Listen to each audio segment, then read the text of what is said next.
नमस्कार दोस्तों, कैसे हैं आप सब। आशा करती हूँ आप सब ठीक होंगे साईं बाबा की कृपा से। आप सभी को मेरे चैनल में साईं बोध डिवोटी में फिर से स्वागत करती हूँ। ओम साईं राम। शिरडी साईं बाबा का वो चमत्कारी धाम जहाँ कदम रखते ही दूर हो जाते हैं सारे कष्ट, खुशियों से भर जाती है झोली। शिरडी धाम में जो आज भी साईं बाबा की धूनी चलती रहती है। अगर कोई भक्त किसी भी तरह की परेशानी में है तो बाबा की धूनी लगाने से कष्ट दूर हो जाते हैं।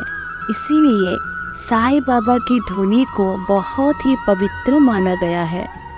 साईं बाबा का शिरडी धाम किसी पहचान का मोहताज नहीं है। जो भी भक्त दुख और परेशानियों में घिरे होते हैं वह बाबा के दर पर हाजिरी लगाने मात्र से खुशियों को पा जाते हैं। शिरडी में साईं बाबा के दर्शन से ही उनके दुख दूर हो जाते हैं। यही वजह है कि शिरडी धाम में हर दिन लाखों श्रद्धालु बाबा की एक झलक पाने के लिए खींचे चले जाते हैं। साईं बाबा ने अपना पूरा जीवन फकीर बनकर गुजारते हुए जन कल्याण में लगा दिया था। अगर कोई कष्ट में होता था तो बाबा खुद भी दुखी हो उठते थे। अपने भक्तों का दुख उनसे देखा नहीं जाता था। बाबा भले ही आज सांसारिक संसार में मौजूद नहीं है, लेकिन शिरडी में उनकी महिमा आज भी उतनी ही है। साईं बाबा को उनके भक्त भगवान का ही रूप मानते हैं। हालांकि उनके धन को लेकर हमेशा ही बहस छिड़ी रहती है। कोई उनको हिंदू को कोई मुस्लिम कहता है। यही वजह है कि सभी धर्मों के लोगों की आस्था साईं बाबा में है। उनके जन्म को लेकर कोई भी सटीक जानकारी अब तक सामने नहीं आ सकी, लेकिन कहा जाता है कि उनका जन्म महाराष्ट्र के शिरडी गांव में हुआ था, जहां आज उनका भव्य मंदिर बना हुआ है। आज श्रद्धालुओं की भारी भीड़ बाबा के दर्शन के लिए शिरडी धाम पहुंचती है। शिरडी की पवित्र धुनी। शिरडी धाम में आज भी साईं बाबा की धुनी जलती रहती है। अगर कोई भक्त किसी भी तरह की परेशानी में है तो बाबा की धुनी लगाने से कष्ट दूर हो जाते हैं। इसीलिए साईं बाबा की धुनी को बहुत ही पवित्र माना गया है। ऐसा कहा जाता है कि बाबा 1858 में शिरडी में रहने आए थे। उस दौरान वो एक मस्जिद में रहते थे जिसका नाम द्वारका माई था। तब से वहाँ धुनी चल रही है। इसे बहुत ही चमत्कारी माना जाता है। शिरडी धाम से श्रद्धालु बाबा की धुनी को अपने साथ ले जाते हैं। चमत्कारी नीम का पेड़।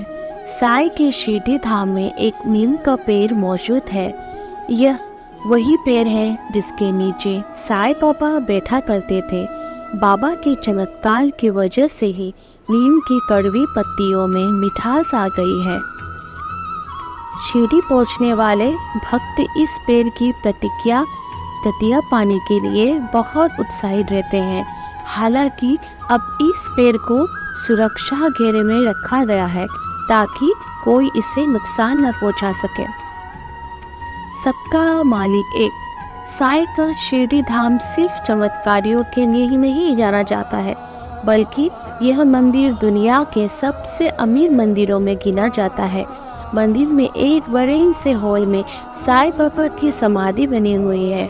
कहा जाता है कि शरीर त्यागने के बाद इसी जगह पर साईं बाबा को दफनाया गया था। जो भी भक्त उनकी समाधि के दर्शन करता है, बाबा उसकी झोली खुशियों से भर देते हैं। गुरुवार के दिन शिरडी में साईं बाबा की पालकी निकलती है। इसमें शामिल होने वालों के बिगड़े हुए काम भी बन जाते हैं। साईं बाबा का संदेश है कि सबका मालिक एक। साईं बाबा खुशियों से भर देते हैं झोली। माना जाता है जो भी भक्त साईं बाबा के दरबार में अपनी अर्जी लेकर पहुंचते हैं बाबा उसकी हर मुराद को पूरा करता है और उसकी झोली को खुशियों से भर देते हैं। साईं धाम में बाबा की आरती दिन भर में 5 बार होती है, जो कि गोपाली, कंकर मध्यम, धूप और सेज आरती है। गुरुवार के दिन साईं बाबा के दर्शन का अलग ही महत्व है। ओम साईं राम। Peace.